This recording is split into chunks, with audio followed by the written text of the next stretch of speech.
Hello दोस्तों, आप सभी का एग्जाम बुक एकेडमी में स्वागत है।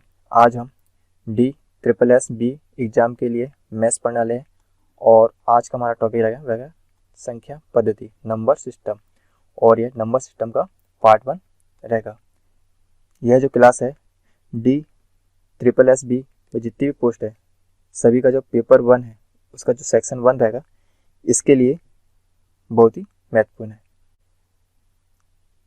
तो हम स्टार्ट करते हैं पहले प्रश्न से। निम्नलिखित में से कौन सी संख्या 4 से पूर्णतः विभाजित है? हमें बताना कि कौन सी संख्या 4 से पूर्णतः विभाजित है। तो 4 का जो विभाज्यता का जो नियम होता है वह क्या होता है कि संख्या के अंतिम 2 अंक वह 4 से पूर्णतः विभाजित होना चाहिए। तो हम सबसे पहले ऑप्शन नंबर ए देखते हैं। संख्या का अंतिम अंक क्या है? 76 है। क्या 76 में 4 का पूरा भाग जा रहा है तो यह आ जाएगा 4 से आएगा 4 एक कम 4 बचा 3 4 9 के 36 तो यह 19 बार कंप्लीट भाग चला गया। तो हम कह सकते हैं कि यह जो संख्या है वह 4 से पूर्णतः विभाजित है, ऑप्शन नंबर ए। अब ऑप्शन नंबर बी हम चेक करके देखते हैं कि लास्ट में क्या 54 है। क्या 54 में 4 का पूरा भाग जाता है? तो हम भाग देखते हैं 4 एक कम 4 बचे 4 3 12। अब यहाँ पर 2 शेष बच रहा है तो यह पूरा भाग नहीं जा रहा है इसमें पूरा भाग नहीं जा रहा है। तो हम कह सकते हैं कि यह संख्या 4 से पूरा विभाजित नहीं हुई। अब ऑप्शन नंबर सी देखते हैं। इसके लास्ट में 90 में हम 4 का भाग देते हैं 4 दूनी 8 बचा 1 4 दूनी 8। अब यहाँ पर 2 शेष बच रहा है तो इसमें पूरा भाग नहीं आ रहा है। अब ऑप्शन नंबर हम डी देखते हैं तो 66। तो 4 एक कम 4 बचा 2 4 छक्के 24 बचा 2। यहाँ पर भी 2 शेष बच रहा है तो इसमें भी 4 का पूरा भाग नहीं जा रहा है। तो हमारा ऑप्शन नंबर जो ए है इसमें 4 का पूरा भाग जा रहा है। तो हम कह सकते हैं कि ऑप्शन नंबर जो ए है यह 4 से पूर्णतः विभाजित है। तो ऑप्शन नंबर जो ए होगा यह हमारा इस प्रश्न का करेक्ट आंसर है।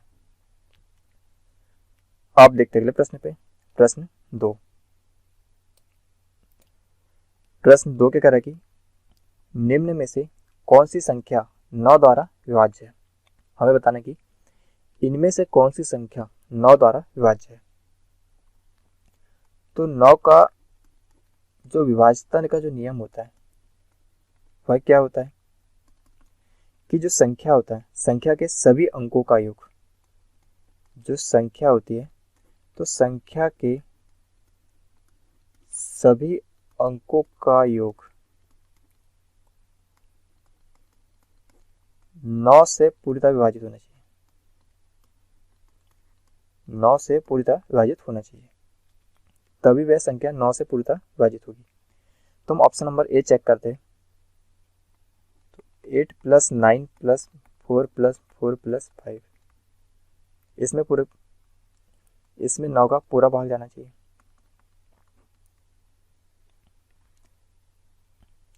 तो 8 और 9 17 17 4 21 21 4 25 25 और 5 30। क्या 30 में 9 का पूरा भाग जाता है? नहीं जाता है तो यह संख्या 9 से पूर्णतः विभाजित नहीं होगी। अब ऑप्शन नंबर बी चेक करते हैं। 5 + 6 + 1 + 1 + 2/9। तो 5 और 6 11 और 1 12 1 13 13 और 2 15। क्या 15 में 9 का पूरा भाग जाता है? तो नहीं जाता है। अब हम ऑप्शन नंबर सी चेक करते हैं। 5 + 8 + 5 + 5 + 6/9। तो 8 और 5 13 13 5 18 18 5 23 और 23 और 6 होता है 29। क्या 29 में 9 का पूरा भाग जाता है? नहीं जाता है। अब हम ऑप्शन नंबर बी चेक करेंगे। तो 4 + 9 + 6 + 5 + 3/9। तो यहाँ पर हुआ 9 और 4 13 13 6 19 19, 5, 24 और 3 27। क्या 27 में 9 का पूरा भाग जाता है? तो 9 3 27, तो 3 बार इसमें पूरा कंप्लीट भाग जा रहा है। तो हम कह सकते हैं कि यह जो संख्या है वह 9 से पूरी तरह विभाज्य है। तुम्हारा ऑप्शन नंबर जो डी है यह इस प्रश्न का करेक्ट आंसर है। अब देखते हैं अगले प्रश्न पे। प्रश्न 3 क्या कह रहा है कि निम्नलिखित में से कौन सी संख्या 6 से भाज्य है? हमें बताने की इनमें से कौन सी संख्या 6 से भाज्य है। तो 6 से भाज्य का रूल क्या कहता है कि वह संख्या 2 और 3 दोनों से अलग अलग विभाजित होनी चाहिए। वह संख्या 2 और 3 दोनों से अलग अलग विभाजित होना चाहिए। अब यहाँ पर 2 का रूल क्या कहता है कि संख्या का अंतिम अंक 2 से विभाज्य होना चाहिए, या इकाई अंक हमेशा सम होना चाहिए। तो यहाँ पर 3 है लास्ट में, तो 3 में 2 का भाग तो जाता नहीं, तो यह नंबर जो होगा 6 से भाज्य नहीं है, बाकी 3 है। तो हम इसमें 3 का रूल भी चेक करेंगे। अब 3 का रूल क्या कहता है कि संख्या के सभी अंकों का योग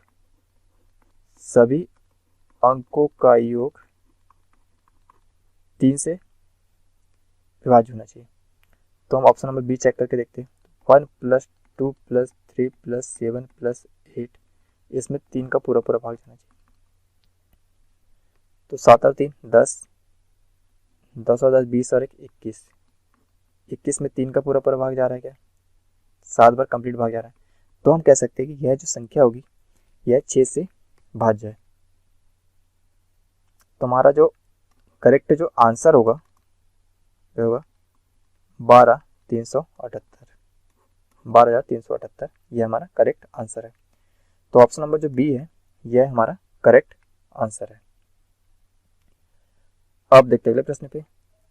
प्रश्न 4 क्या कह रहा है कि निम्न संख्याओं में से कौन सी संख्या 12 से विभाज्य है? हमें बताने की इनमें से कौन सी संख्या 12 से विभाज्य है। तो 12 का रूल क्या कहता है कि यह जो 12 से कोई भी संख्या तभी विभाज्य होगी जब 3 और 4 दोनों से अलग अलग विभाजित हो। और 3 का रूल क्या कहता है कि संख्या के सभी अंकों का योग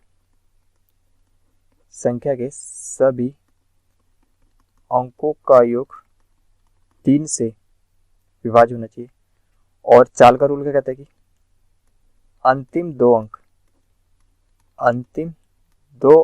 अंक वह 4 से विभाज्य होना चाहिए। तो 4 से तो ऑप्शन नंबर ए भी विभाजित है, 2 भी, 3 भी और 4, चारों में 4 का भाग तो जा रहा है। अब हम 3 का रूल चेक करेंगे। तो सबसे पहले ऑप्शन नंबर ए से चेक करते हैं। 7 + 3 + 4 + 1 + 2/3, तो 7 और 3 10, 10 4 14, 1 15, 15 2 17। क्या 17 में 3 का पूरा भाग जाता है? तो नहीं जाता है। तो ऑप्शन नंबर ए हमारा इस प्रश्न का आंसर नहीं है। ऑप्शन नंबर बी चेक करके देखते हैं। 8 + 3 + 4 + 1 + 2/3, तो 8 और 3 11, 11 4 15, 1 16, 16 2 18। क्या 18 में 3 का पूरा भाग जा रहा है? 3 से आगे 6 बार, तो इसमें 6 बार कंप्लीट भाग जा रहा है। तो हम कह सकते हैं कि इसमें यह जो नंबर है 3 से विभाज्य है। तो ऑप्शन नंबर जो बी है 83,412 जो नंबर है इसमें 3 का भी पूरा भाग जा रहा है और 4 का भी भाग जा रहा है। तो हम कह सकते हैं कि यह नंबर जो है 12 से विभाज्य है। तुम्हारा आंसर होगा 83,412 इस प्रश्न का करेक्ट आंसर है। तो ऑप्शन नंबर बी जो होगा इस प्रश्न का करेक्ट आंसर है। अब देखते हैं अगले प्रश्न पे। प्रश्न 5 क्या कह रहा है कि यदि संख्या x 44 61 11 से विभाज्य है तो x का मान क्या हुआ यह हमें बताना है।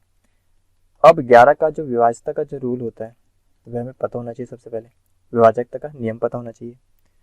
तो 11 के लिए रूल क्या है कि जो नंबर है, जो संख्या है, इसके इकाई अंक से सम स्थानों के अंकों का योग और विषम अंकों के स्थानों को, मतलब कि जो सम स्थानों के अंकों का योग और विषम स्थानों के अंकों का योग का अंतर 0 हो या वह 11 से विभाजित हो। तभी वह संख्या 11 से पूरी तरह विभाजित होगी। तो यहाँ पर 1 और 4 कितना होता है, 5 और प्लस एक्स, 5 प्लस एक्स, इसमें से माइनस करेंगे 6 और 4, 6 प्लस 4। तो संख्या के सम स्थान या विषम स्थान के अंकों का योग का अंतर क्या होना चाहिए, 0 हो, या वह 11 से विभाज्य हो। तो अंतर क्या हो, 0 हो। तो 5 प्लस एक्स माइनस हो जाएगा 10 बराबर 0। तो यहाँ से होगा x माइनस 5 बराबर 0, x बराबर होगा 5। तो हमारा जो हमें क्या निकालना, x का मान निकालना था, और x का मान कितना है, 5। तो हमारा राइट आंसर होगा 5। तो ऑप्शन नंबर जो सी है यह इस प्रश्न का करेक्ट आंसर है। तो 11 का रूल क्या कहता है कि संख्या के सम स्थानिक अंक को या विषम अंकों के स्थानों का योग, इन दोनों का अंतर क्या होना, 0 होना चाहिए, या वह 11 से विभाज्य होना चाहिए, तभी वह संख्या 11 से पूर्णतः विभाजित होगी। तो हमारा आंसर ऑप्शन नंबर सी। अब देखते अगले प्रश्न पे, प्रश्न 6। प्रश्न 6 के कह रहे कि निम्नलिखित में से कौन सी संख्या 1184 में से घटाई जानी चाहिए ताकि प्राप्त संख्या 21 से पूरी तरह विभाजित हो सके। हमें यहाँ पर बताना है कि 1184 में से ऐसी कौन सी संख्या घटाई जाए ताकि वह 21 से पूरी तरह विभाजित हो जाए। तो इसके लिए हम क्या करेंगे कि जो 1184 है इसमें हम 21 का भाग देंगे। तो 21 से आएगा 5 बार, 21 पंचे होता है 105। तो यहाँ बचा 13, यहाँ पर 4, अब होता है 21 छिक्के होता है 126। तो 14 में से 6 आएगा, बचेगा 8, 2 से 2 कैंसिल होगा, तो यहाँ पर कुछ नहीं बचा। तो शेष के बचा है 8 बचा है। हमें ज्ञात क्या करना है कि 1184 में से कौन सी संख्या घटाई जाए ताकि वह 21 से पूरी तरह विभाजित हो। तो हमारा जो घटाई जाने वाली जो संख्या होगी वह होगी 8। क्या होगी, तो 8। हमें इसमें से 8 घटाना पड़ेगा। 1184 में जब हम 8 घटेंगे तो यह जो नंबर होगा 21 से पूरी तरह विभाजित हो जाएगा, 21 से पूरी तरह विभाजित हो जाएगा। तो हमारा ऑप्शन नंबर जो ए है यह इस प्रश्न का करेक्ट आंसर है। अब देखते हैं प्रश्न पे, प्रश्न 7। प्रश्न 7 का कह रहा है कि 1739 में कम से कम क्या जोड़ा जाए कि यह 11 से पूर्णतः विभाजित हो जाए। तो हम क्या करेंगे कि जो 1739 है इसमें हम 11 से भाग देंगे। तो 11 एक कम 11, 7 में से 1 जाएगा तो 6 बचेगा, और यहाँ पर कुछ नहीं बचा। फिर ये 3, 11 5 55, तो यहाँ पर बचा 8, अब लिए 9, 11 8 88। तो यहाँ पर हमारे पास शेष बचा 1 के बचा शेष। तो हम क्या करेंगे कि जो 11 है इसमें हम 1 माइनस कर देंगे, तो बचा कितना 10। तो 1739 में यदि 10 जोड़ने पर वह 11 से पूर्णतः विभाजित हो जाएगा। तो जोड़ने वाली जो संख्या होगी वह होगी 10।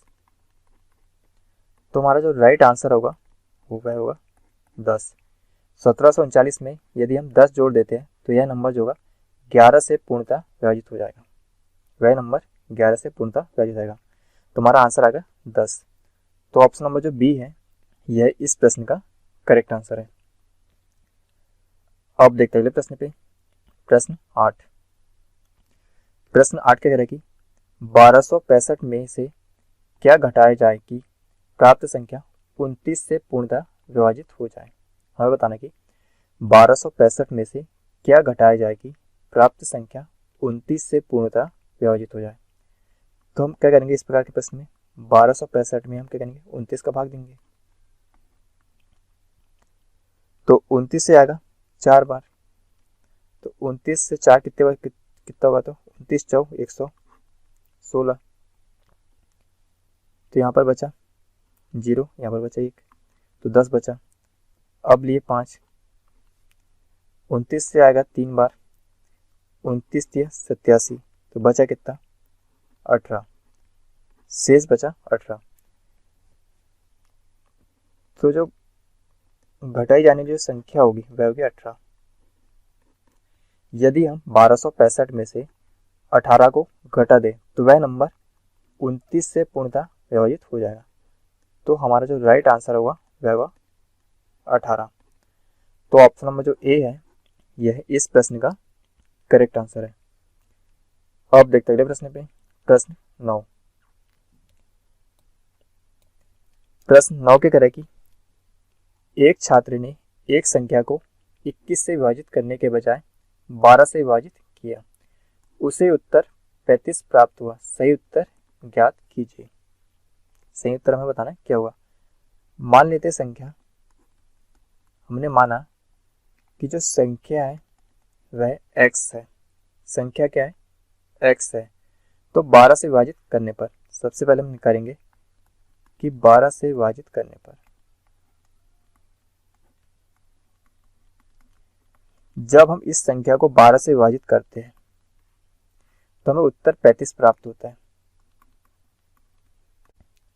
तो यहाँ पर होगा x बराबर 35 इंटू 12, तो कितना आएगा ये 420। तो x आया 420। अब क्या करें कि यदि हम इसे 21 से विभाजित करते हैं, इस जो नंबर है इसको यदि हम 21 से क्या करते हैं विभाजित करते हैं, इसीलिए 420 को 21 से विभाजित करने पर जब हम 420 को 21 से विभाजित करते तो 21 दूनी 42, तो यह 20 बार जाता है। तो हमारा जो राइट आंसर होगा वह होगा 20। 20 जो होगा इस प्रश्न का सही आंसर है। तो हमारा ऑप्शन नंबर जो डी है यह इस प्रश्न का करेक्ट आंसर है। तो यह थी हमारी फर्स्ट मेथड, पहली मेथड। अब देखते हैं सेकंड मेथड से। तो हम क्या करेंगे, सेकंड मेथड में क्या करेंगे, यहाँ पर जो 21 और जो 12 है इसका हम लेंगे एलसीएम। 21 और 12 का हम क्या लेंगे एलसीएम। तो 21 और 12 का एलसीएम आएगा 84। 21 और 12 के क्या आएगा एलसीएम 84। ये 84 है। इसमें हम जब 21 से इसे विभाजित करते हैं तो 21 चौ 84 4 बार जाता है। जब हम इसे 12 से विभाजित करते हैं 84 को, 12 आते 84 तो 7 बार जाता है। यह हमारा सही वाला मान है, यह हमारा गलत वाला मान है। जब हम इस नंबर को 12 से विभाजित करते हैं तो हमें 7 प्राप्त होता है और यहाँ पर 35 प्राप्त हो रहा है। तो 7 की वैल्यू 35 है, तो 1 की वैल्यू 7 से आएगा 5 बार। 1 की वैल्यू आई है 5, तो हमें निकालना है सही मान, मतलब कि 4 की वैल्यू बताना है। तो 4 गुणित 5, 4 पंच 20। तो हमारा जो सही उत्तर होगा वह होगा 20। तो ऑप्शन नंबर जो डी है यह इस प्रश्न का करेक्ट आंसर है। अब देखते हैं अगले प्रश्न पे। प्रश्न 10। प्रश्न 10 क्या करें कि एक संख्या प्रणाली में 14,528 को एक संख्या से विभाजित करने पर सुरेश को भागफल 83 और शेष 3 प्राप्त होता है। भाजक क्या है यह हमें बताना है। तो भाज्य बराबर क्या होता है, भाज्य बराबर होता है भाजक गुणित भागफल धन शेषफल। यहाँ पर हमें भाजक तो हमें ज्ञात करना है। यहाँ पर जो भाज्य दिया है वह दिया है 14,528। भाजक कितना है 14,528। और यहाँ पर भागफल दिया है हमें प्रश्न में, जो भागफल दिया है वह दिया 83। और शेषफल की अगर बात करते हैं, शेषफल दिया 3 और भाजक हमें यहाँ पर दिया नहीं है, तो हम मान लेते हैं x। तो हमें इस x की वैल्यू बताना है क्या होगी। तो भाज्य है 14,528, भाजक है x, भागफल कितना है, भागफल है 83, भागफल है 83, शेषफल है 3। तो हम यहाँ पर 3 को इधर लेंगे तो माइनस में आ गए 14,528 माइनस 3 बराबर 83x। तो आएगा 14,525 बराबर 83x। x बराबर होगा 14,525/83। तो ये 83 से जाएगा 175 बार। तो x की वैल्यू आएगी 175। तो यहाँ पर जो भाजक आया वह कितना आया 175। तो हमारा जो राइट आंसर होगा वह होगा 175। तो ऑप्शन नंबर जो बी है यह इस प्रश्न का करेक्ट आंसर है। तो ये थे नंबर सिस्टम पार्ट 1 के इम्पोर्टेंट 10 प्रश्न। डी ट्रिपल एस बी जो 2021 की जो वैकेंसी है इसमें जो लेबोरेटरी अटेंडेंट है, असिस्टेंट केमिस्ट है, जूनियर इंजीनियर है, पर्सनल असिस्टेंट है, असिस्टेंट फॉरमैन है, टीजीटी की पोस्ट है। इसमें जो स्पेशल एजुकेटर जो प्राइमरी जो टीचर है इसके लिए जो पोस्ट है, इसके लिए यह क्लास बहुत ही महत्वपूर्ण है। यदि यह क्लास आपको पसंद आई तो इस चैनल को सब्सक्राइब करें।